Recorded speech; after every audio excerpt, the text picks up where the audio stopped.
Hello साथीहरू, यही आउने जेठ 24 गते शनिबार निर्जला एकादशी व्रत पर्न गएको छ। हजुरहरूले यस दिन बिहान उठेर बेसार जल विधि उठ्ने बित्तिकै गर्नु होला र घर आँगनको बडार कुडार गरेर सरसफाई गर्नु होला। पोछा लगाउन मिल्दैन। एकादशीमा र बिहीबारको दिन पोछा नलगाउनु होला है घरमा। त्यसपछिबाट हजुरहरूले स्नान आदि कार्य सकेर सूर्य भगवानलाई जल अर्पण गर्नु होला। त्यसपछिबाट कपुर जल विधि गर्न सक्नुहुन्छ। कपुर जल विधि गरिसकेपछि विष्णु भगवान, शालिग्राम भगवान, लड्डु गोपालजीहरू जति पनि हुनुहुन्छ मूर्तिहरू हजुरहरूले सम्भव भएसम्म पञ्चामृतले अभिषेक गरिदिने। यदि सम्भव भएन भने शुद्ध जलमा अलिकति गंगा जल राखेर अभिषेक गरिदिने। लड्डु गोपालजी, शालिग्राम भगवान, विष्णु भगवानहरूलाई चाहिँ हजुरहरूले बेसार जल, चन्दन जलले, तिल राखेर जलमा पनि अभिषेक गरिदिन सक्नुहुन्छ है साथीहरू। र विशेष गरेर हजुरहरूले पहेँला पुष्प, पहेँला चन्दनहरूले विशेष पूजा आराधना गरेर पहेँला वस्त्र छन् भने पनि हजुरहरूले अर्पण गरिदिन सक्नुहुन्छ। र सानो माटोको घडामा जल भरेर पनि राख्नुपर्ने हुन्छ यस दिन है।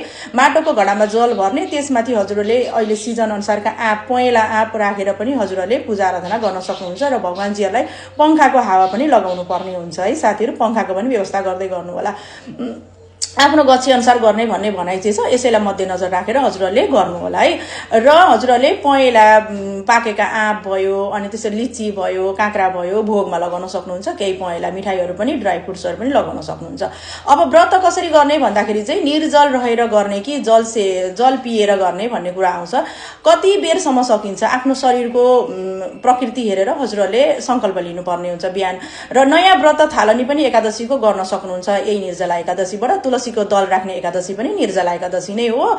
र हजुरहरूले चाहिँ संकल्प लिँदाखेरि चाहिँ दिउँसो 12 बजेसम्म चाहिँ म जल ग्रहण नगरिकन व्रत बस्छु प्रभु हजुरको नाममा भनेर पनि संकल्प लिन सक्नुहुन्छ। साँझको दीप प्रज्वलन गरेर मात्र म हजुर जल ग्रहण गर्छु भनेर साँझसम्मको पनि संकल्प लिन सक्नुहुन्छ। 24 घण्टैमा जल नपिकन, जल ग्रहण नगरिकन हजुरको नाममा बस्न सक्छु, हजुरको लागि बस्छु भन्दा पनि पाउनुभयो है। आफ्नो शरीरको स्वास्थ्य हेरेर व्रत बस्नु होला। फलफुलहरू खाएर पनि बस्न सक्नुहुन्छ हैन। अरू बेला एकादशीमा जस्तो हजुरले फलहरू जस्तो खालको खानुहुन्थ्यो हैन, सिधे नुनहरू पनि त्यो पनि गरेर बस्न सक्नुहुन्छ। निर्जल पनि बस्न सक्नुहुन्छ। हजुरले आफ्नो तरिकाले हजुरहरूले गर्नु होला है साथीहरू। र हजुरहरूले विशेषमा पहेँलो पोसाकमा ध्यान दिने यस दिन। पहेँलो पोसाक आफूले अर्पण भगवानजीलाई पनि अर्पण गर्ने, आफूले पनि धारण गर्ने। पहेँलो चन्दन, पहेँलो चुराहरू, पहेँला पोतेहरू लगाउने है।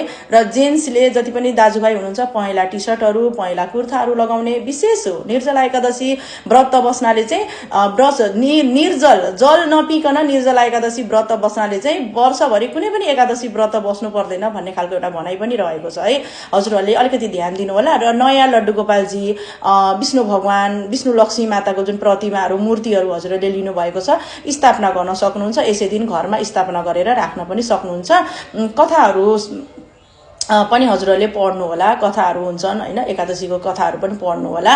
धूपबाती आरतीहरू गर्नु होला। यस दिन दान पनि गर्न सक्नुहुन्छ हजुरहरूले। शरबत दान पनि गर्न सक्नुहुन्छ। यसलाई पनि मध्यनजर गरेर आफ्नो गच्छी अनुसार हजुरहरूले गर्नु होला।